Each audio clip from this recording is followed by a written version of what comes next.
If you've ever applied for a job and you haven't heard back, you know how frustrating that is. Our guest Aaron has a similar story today. He moved from California to Charlotte, North Carolina, and applied for the same exact job that he had in California, and nobody was hiring him. So he took things into his own hands and he started wholesaling real estate, which is a strategy he used to earn money without using any of his own money, just by finding a real estate deal and passing it off to an investor that does have the money. He's made as much as $45,000 on a single deal, and he's done 15 of these deals already this year in 2023. You're gonna learn a lot from this episode, and if you've gained any knowledge so far from our podcast, please take a moment and leave a review. It's the one thing that helps us continue to make content to help you on your journey to financial freedom. Also, make sure that you're subscribed and enjoy this episode. The DealMachine REI Podcast. Everything you need to know to get started in real estate investing.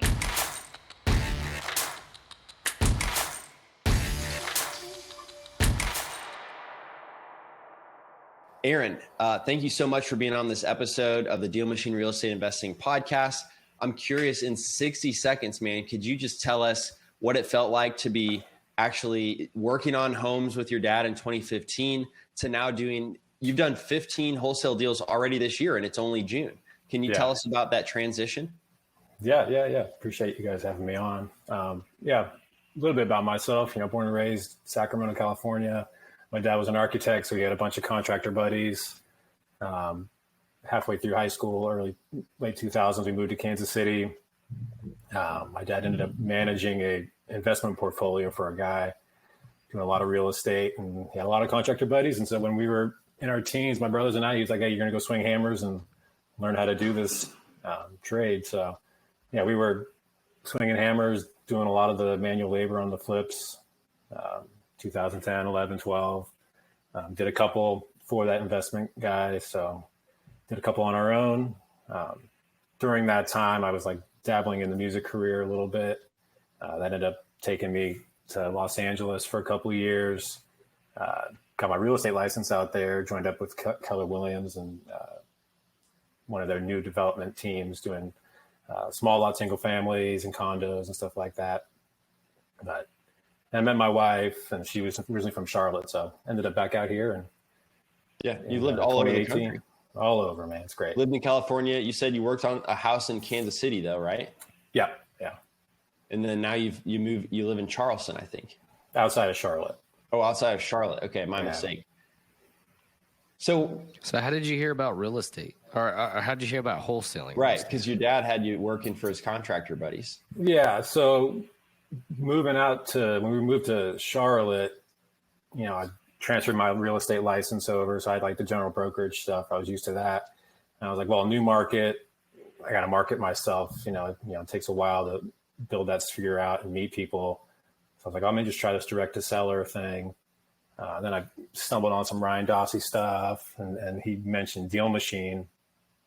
So I was like, all right, I'll do that. I was working. I tried all these positions. What was it made you compelled to try something new in the first place? Or something must not have been satisfactory. Well, when we first moved out here, I had applied for all these sales positions at these national builders, which is similar to what I was doing in Los Angeles. And like a realtor. Yeah, realtor. Right? Yeah, you make a commission for. Yeah, and I got rejected by all of them. So I was like, what the heck, So I was like, maybe we just need to do it on my own, So at the time, I was like, I got to take care of my family. So I picked up a sales job at a buddy's gym. He owns this big fitness facility out here. So I was like, all right, we'll do the 9 to 5, take care of the family. And then, I'm just going to figure out the real estate stuff on the side until it takes over. So I figured out the DealMachine thing. And so I would work, I had my schedule where it was like 8 to 3 or 7:30 to 3:30. And then I would drive for dollars after that for a couple hours. And, instead of writing it down, I did that for a couple months. And then I found DealMachine. I'm like, this is way easier. Got it. So, okay, obviously it didn't work out when you moved. You couldn't get the job you had as a sales agent working for a builder. Mm-hmm. And so you wanted to take things into your own hands. Yeah. Did you end up making more or less? Way more. How so? Break that down for me. Like, what would you make as a sales agent working for a builder versus what do you make on a wholesale deal? I mean, I value time more than money too. So there's a value of the freedom to spend with my family and not tied to somebody else. So, I mean, you make your small percentage, but a lot of them, you hang your license with them and you can't do anything outside of what they do. So there's no freedom to do any other investments and anything like that. Gotcha. So I can't really put a number on it, but it's more the freedom. Gotcha. So you got the freedom and you've also been earning a lot more as well. Yeah. Well, tell us about the first wholesale deal that you ended up doing. So it sounds like you were driving for dollars, right? You were looking for rundown properties. Yeah. So that was 2019, driving after work. It's real discouraging. Everybody talks about it. It takes a while to get that first one. And so, but I kept at it. End of 2019, I was running a lot of appointments. We're just getting outbid on a bunch of stuff. I ended up getting a deal. It was one town over, out of state owner. He had a renter in there. She was trashing the place. He just wanted out. So he was in town for the weekend, met with him, got under contract. I mean, like 13,000 on that one. And it's like, awesome. Proof of concept. All right. This is possible. 13,000. Where did you find the buyer? How did you figure that spread could be 13,000? So basically I've got this strategy where I'll walk the property, take pictures. And then I had built out a buyer's list. I also have a relationship with a guy that works for a pretty big wholesaling company out here. It's got a massive buyer's list. So I'll send it out to all of these guys and kind of get a rough price on what they'll buy it for. Then I'll build my spread in there and then go. And that's how I present my offer. On this one, he had given me a number and I was like, I actually think this would work. So I got it under contract and thankfully there was that spread there. So amazing. Yeah. And what'd you do with the $13,000 that you got once you closed that deal? Reinvested. It all went back to mail.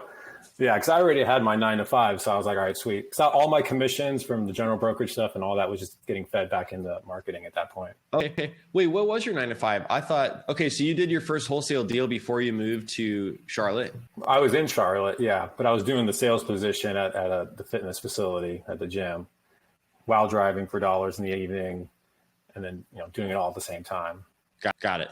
Oof, yeah. Boy, you must have How long did you see that?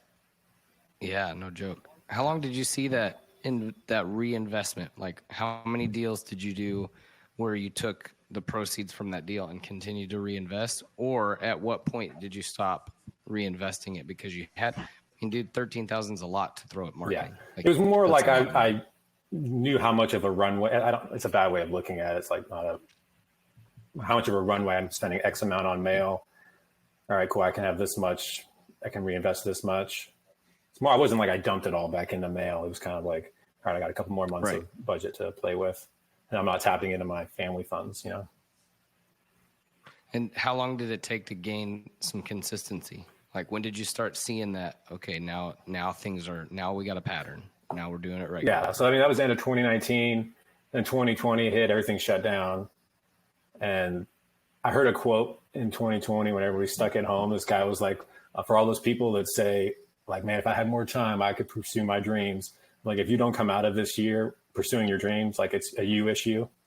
So I was like, all right.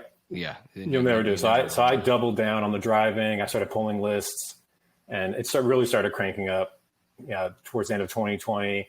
And then beginning of 21, I was flowing enough where it's like, all right, I got enough deals under contract. I've done a couple that I can go part-time at the 9 to 5. And then I was able to fully pull out March of 21 and go full-time. Isn't that amazing how we were kind of in that too? A comment like that can just really get you going. Like, what they say, if you haven't taken action towards your goal this year, then you never will. Well, it was like, it's a you issue. Yeah. It's not anything else. You're just making excuses, because you have all this time. The opportunity was huge then because everyone was home. Yeah. I mean, that was a little bit scary for us. That was a moment we had just started too in 2019, and then 2020 hits, and I'm like, holy cow, like, this is it's going to be tough to go and look at houses because people are going to be nervous about you walking. And it worked out. I mean, honestly, if you think about the concept of wholesaling and how it can be done in a environment that's completely shut down, you don't need to go anywhere. You can do it from your house. Yeah. You can cold call from your house. You don't have to go out and do stuff. You don't even have to drive for dollars out on the road. You can do that from your house. Yeah. I landed a fourplex. I thought it was a single family house, but the guy had converted it to a fourplex. Like, I'm locked down, stuck at home. He calls me. He's like, hey, I'm liquidating. I'm trying to build a house up in the mountains. It's like, I want this thing gone. And he gave me a number, and I was like, I can definitely do that. So I lined up some private money. It was full. It had tenants in it. It was cash flowing. The property management that was in place, I knew the property manager. So I was like, let's just transfer everything over, got some private money in place, and took it over and held it for 18 months and then sold it. And I was like, oh, this is crazy. Yeah. So you've done 15 wholesale deals so far. Have you done any other types of deals this year, Aaron? Yeah. I mean, I've done some wholesale, some minor. What is a wholesale? What is that? So I did this deal where I'll, if I see there's a little bit more opportunity, if I take it down, I'll close on the property, clean it out, and then I've got my license, so I'll list it on the market, and it just opens up to a whole other buyer pool, where I can price it where it's a clean house, somebody could live in it, but there's a little bit of equity in there that somebody can move in and fix it up how they want to, and they can still have some spread in it. But it gives me more than going to a wholesaling it where these guys are trying to flip the house. It doesn't really need to be flipped. It's more cosmetic.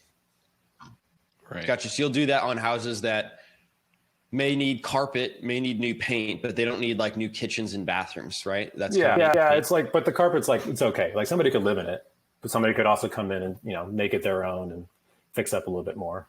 Gotcha. Is it a bigger spread when you do it on a deal like that, or is it about the same? It depends. I did one where it was like a massive spread.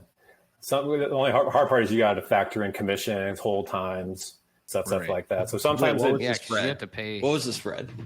I think I did 55 on that one. Whoa, holy smokes. That's awesome. Yeah. But the deal, it was even better with that one. It was a house, and then there was a lot next door. The lady had passed away, and it was a out of county inherited property. The daughter lived in Fayetteville, and she had got one of my postcards and reached out. We walked the house, and she wanted to sell the whole thing.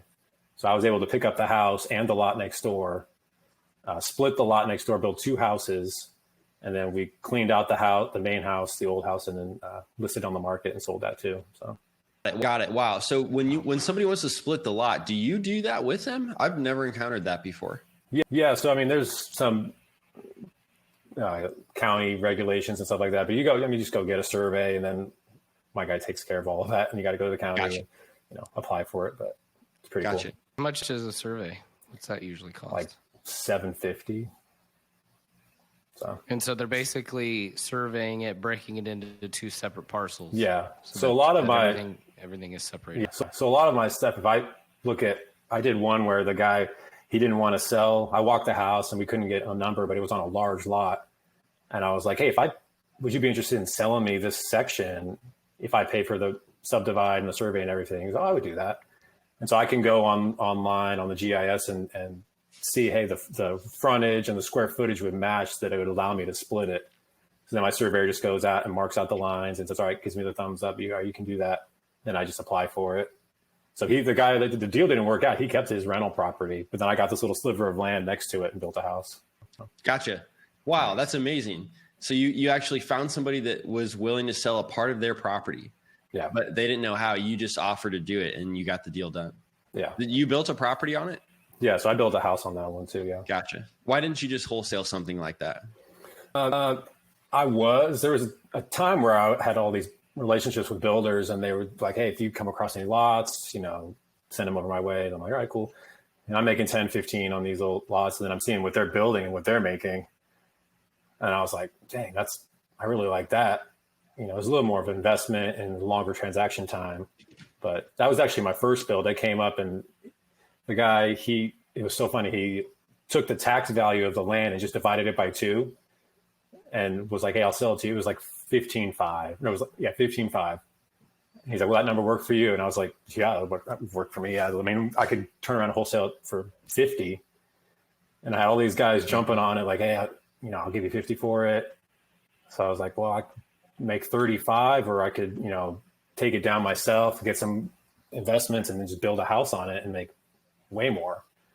So Gotcha. I love the stuff you're into, which is advanced. It's something that a beginner may have to look forward to, right? If they're interested in that kind of stuff. But, I just love the simplicity of some of the wholesale deals that you talked about. Yeah. Yeah. The wholesaling is great because with the new construction, my transaction times are 8 to 10 months.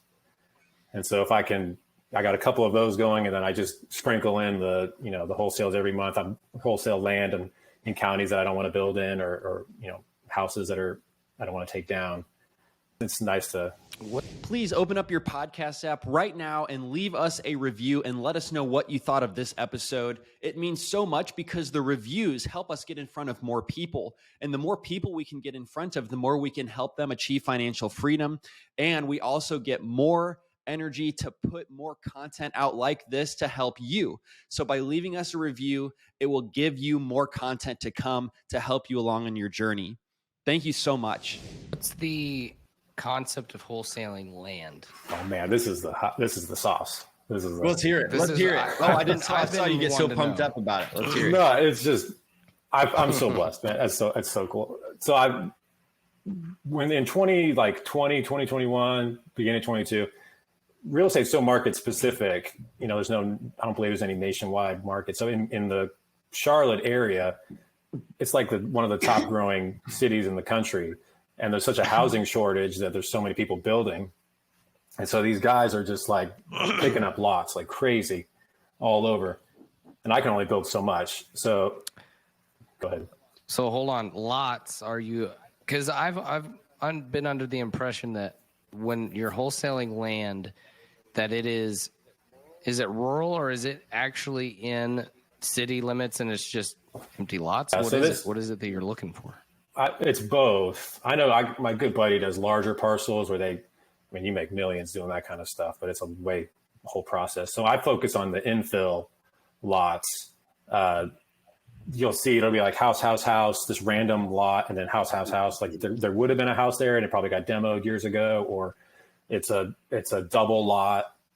So I've got my VA that'll virtually drive either in DealMachine or the local county GIS, and she'll tag all these empty lots. And there's some other criteria where it has to be, a certain depth and a certain width and certain square footage. Big enough to build a house. Exactly. Yeah. Depending on the UDO right. and the zoning and all that. What's a UDO? It's a unified something ordinance. Okay. Every county is different. Yeah. So there'll be like R2, R15, but some counties it has to be 50 feet wide or 75 or 80.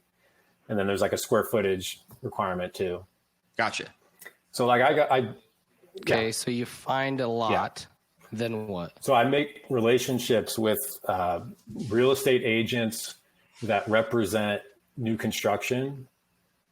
And I say, hey, are your builder clients looking for land in this area? And most of the time they're like, oh yeah, I love it. Yes, definitely. So I have a spreadsheet of those, and normally it'll be a huge spreadsheet, but then you kind of narrow it down to like one or two that's like, all right, these guys, they can close, you can do it. So then I just market to certain areas. Like Gastonia is about an hour west of where I'm at, and I'll market out there. I'll pick up these little lots and I'll send it to my guy. I'm like, hey, you interested? And he's like, yeah, so I can pick up lots out there for 10 to 15,000 and they'll pay 30, 35 for them all day long, and most of it, some of it, I don't even drive past them. Like he'll go drive past it. I'm like, hey, I got this. What will you pay for it? And he's like, let me check it out. They say, I'll pay this for it. And then I just DocuSign the contract over to the seller, and it's unreal. It's unreal. Amazing. So how do you end up? Does the closing window take as long as it as a house, or is it about the same? Is it faster? It can be faster. It can be like a week. Sometimes people want surveys, and that just depends on the surveyor's backed up or not. I always like getting surveys on the stuff that I take down, because you could need 100 feet and the survey comes back at 98 feet, then you're just screwed. Then you buy something and you can't do anything with it. So I like to cover my bases with that. Yeah. But Yeah, normally it's within a week. So you can actually wholesale land the same Yeah. way you wholesale a house with an assignment contract. Yeah, I know guys that the guys that wholesale houses virtually. I have a hard time. I'd love to figure it out. I would love to figure it out, but I'm like, how? Yeah, I struggle. But like the land is like it's dirt. Like it's Google image. Like it's just dirt. There's no inspections. You know, it's there or it's not there. You don't need to worry about a squatter. Exactly. Like there's nobody living. I had in an it. issue with some And fence line, and the neighbor had his dog on it. So then I just like skip traced the neighbor, called them like, hey, I need you to move your dog. They're going to build a house there. You know, that's the only issue I've had. Okay. Yeah. Well, if you do virtual, I agree. In person's way easier, but if you do virtual, you could find somebody that you could pay to go look at it, right? Like that would help. The issue there. Yeah, that's just a whole nother aspect you'd have to build out. But I'm like, you could do this anywhere. It'd be crazy. Yeah. So is there anything else with land? I know one time you said you actually forgot to check the soil from a land deal. Was that actually a wholesale deal, or was that something you were buying yourself? No, I was just taking that down. A buddy of mine that builds, he was like, hey, I'm capped out right now, but I got these 2 lots. Would you be interested? Prime location right near the baseball field down here. And I was like, yeah, I'll take them down. The market was super hot, so I like paid a little too much for it, you know, and then it took too long getting my financing, everything rolling. So the market, you know, dipped a little bit. And then I get a call from my grader. He's out there. He goes, hey man, it's not good. And I'm like, what are you talking about? And he's like, well, the soil's bad, and they found a septic tank that was buried, which, you know, instead of sometimes there's like water and sewer, and then there's well and septic. I mean, it had water and sewer, but there was a septic tank buried. So this guy had to dig out. We ended up changing the footprint of the house, so we didn't have to dig out as much. But it was like 7 feet down. He built a swimming pool. I had to fill it back up with dirt. So I took this picture, and it looks like this beautifully like scrape pad ready for a house. And I'm like, wouldn't know there's $40,000 worth of gravel and dirt underneath all of this to get a solid foundation. Yeah. Wow. So you had to pay a little extra to get that deal done. Yeah. And I got pinched because I paid a premium for it, and then the market shifted. So my spread just got crushed. Where do you go get like a test like you should have gotten for? Well, there's like this $20 thing you can buy at Lowe's, and you just go poke the ground. That's and it. I was like, it'll tell you the septic tanks under there. That's it. Well, not septic tank, but if the pole goes like hot knife through butter, like it's sketchy soil. If there's a little bit of resistance there, it's good. Because we've got this red clay out here that's weird. So, gotcha. So okay, I hear that we're going to transition from buying sticks at Home Depot to buying paddles online for your hobby, pickleball. Yes. Tell me about how you got into pickleball and why you like it so much. Man, it's just fun. I try to stay active. I do CrossFit in the morning. He's got a crew of guys that go play in the morning. CrossFit in the morning. I got sand volleyball on Tuesday afternoons with a couple buddies. We try to squeeze in pickleball when we can, but trying to enjoy this, you know, this freedom that you get by being self-employed. You know, it's amazing. Sure. I mean, that's like a far cry from having to be on Let's talk about that. someone's schedule selling their homes, right? You're just like living the dream now out here playing pickleball anytime you want. Tuesday afternoon Sam Volleyball League. It's great. Yes, sir. Great. So glad you started wholesaling. It's great. Yeah, people like you now. Right. Now that you're not stuck in an 8 to 5 office, people realize, wow, Aaron Swart. What kind of stuff do you like to do with your family? I know you said that was something that was important to you. Yeah, just the freedom that it gives, you know, to travel. We were in Florida last week, you know, and I can like jump on and do some work while I'm anywhere, really. But yeah, to take my son to school in the mornings and just, you know, you don't get that time back. So it's really cool. That's amazing. That sounds like a routine now, right? What do you fill your time with now? Like when you say you work from you're in Florida and you do a little bit of work, what do you do? It's more just follow up. I mean, I'm a one-man show. I've got 2 VAs that do a lot of stuff for me. But I try to keep it pretty lean. I had a conversation with a mentor of mine yesterday, that balance of like, you could build the team out, you know, build it into a 7-figure business. But it's like, I don't know, at what point do you want to do that? Is it really worth it? I know guys that have multi-7-figure businesses, but they're stressed out. You know, they're not netting as much as they want to. Yeah. They're, you know, stuck to their business. Or do you have, I try to focus more on a lifestyle business, but how far can I push that being a one-man show? So I'm kind of, it's one thing I'm wrestling with now. But Gotcha.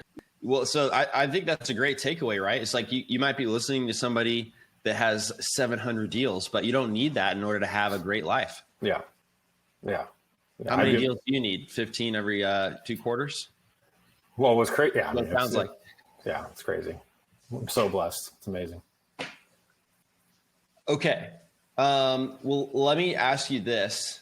Have you ever played the game Pass or Smash or seen that on social media? Pass or smash? Possibly. I don't know. Let's see it. Okay. Yeah. Well, it's not something you can see, just something you can hear. So it's from online dating where people are swiping on Tinder, right? Okay. It's right swipe or a left swipe. And I'm sure my wife would love this. Yeah. One's pass, one's smash. So I want to ask you this. Yeah. Getting your real... I only know what it is because Getting your real... just to clarify. Okay. Getting your real estate license when you're just starting out, pass or smash? Oh, man. That's a hard one. Because you have your license, right? But I you have don't need one. your license to do wholesaling. You don't. I mean, there's some states that need the regulation. And it's so expensive to have your license, such a pain with all the continuing education. I think it just depends on what you want to do. I'd be curious. I should run the numbers. Like if I was just to hire an agent to do some of my stuff, what it would be like. I like having MLS access. That's awesome. I don't know. I just did my continuation last week and it was like 8 hours. I'm like, I want to blow my brains out. This is ridiculous. But I think it's a good entry. I think it's a good way to cut your teeth. I will... Smash is the one I should do, right? Yes. Wow. Okay. Wow. He smashed it. I wasn't expecting that. Okay. Reading books. You like reading books? Oh, Smash. Come on. I got my stack of books back What there. are you reading right now? I am reading, what's his name? The hard money guy. He was on the DealMachine Mastermind call. Oh, Jay Connor. Yes, I just got his book. What are you learning from Jay Connor's book? I haven't started it yet. I'm starting it. Okay. I just got it in the mail yesterday. Amazing. I got mine. I'm a big audiobook guy. Where to Get Money Now. It's a good book. Working more than 7 hours per day. It depends on what kind of work it is. If it's work just to work, I'll pass. If it's productive work, then you smash. Working on the weekends. As an agent, you work all the time. But again, if it's productive, you not at the expense of your family, you know. Do you actually work on the weekends though? If somebody's like, oh man, I got this lot under contract, and the guy was like, I can only meet Saturday morning at this gas station off this exit. And I was like, I let my wife sleep in. That's when I was like, all right, I'm taking the kids. And I'll walk houses with my kids. Oh my gosh, people love it. People love it. Yeah. Yeah. All right. I mean, probably not safe. Not in some houses. But if I'm meeting some guy in a parking lot to sign a contract, I'd be like, yeah, I'll roll the window down, have him talk to the kids. Yeah. Yeah. How about direct mail marketing, pass or smash? Oh, smash. It's not going anywhere. Okay. How about having a website and putting that on your mail? Smash. You do that? Yeah. Do you think people find you on your website from your mail? I have had people do it on my Carrot site. Yeah. It hasn't been, it's kind of one of those things where like I have it just to have it. I know there's people that do a lot of SEO stuff. That just is above my knowledge. I think I'm down. There's people that just like shotgun all these different marketing approaches. I'm like, I'm going to stick with direct mail and texting. That's been working for me.